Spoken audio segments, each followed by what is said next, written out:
In the mountains of western North Carolina, there's a small town by the name of Boone. Once you get into town and go down River Street through the heart of Appalachian State University, you may notice that there's a statue of the famous and legendary pioneer, Daniel Boone.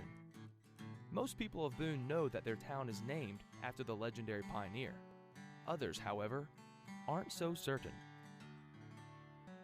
How did the town get its name from this pioneer?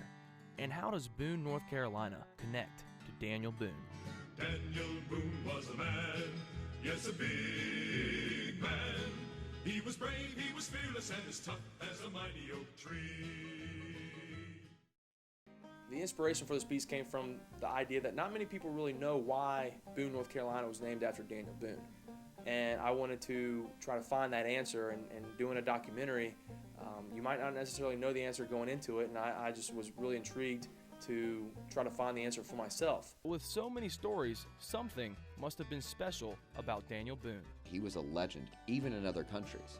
For some reason, he was very easily sensationalized by writers, by people who just happened to come in contact with him. That's how writing was at that time. You had to, get the reader just so engrossed with the character, you just exaggerate. Daniel Boone was really well known even during his time, which is pretty unbelievable in the fact that he was a pioneer. He was on the frontier the entire time, but a lot of people knew who Daniel Boone was in his travels, even during his lifetime.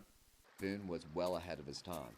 Boone knew the high country was very plentiful for flora and fauna at the time. He knew it before anyone else knew it, and he kind of coddled this area along with the Yadkin Valley.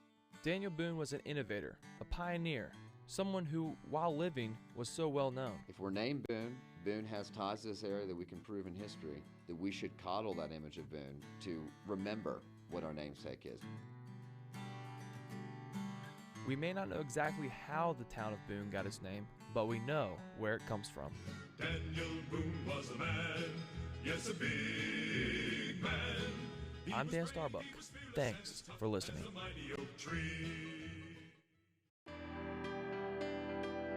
In the student audio competition, the Best of Festival King Foundation Award winner is Daniel Starbuck from Appalachian State University for his entry, The Namesake of Boone, North Carolina.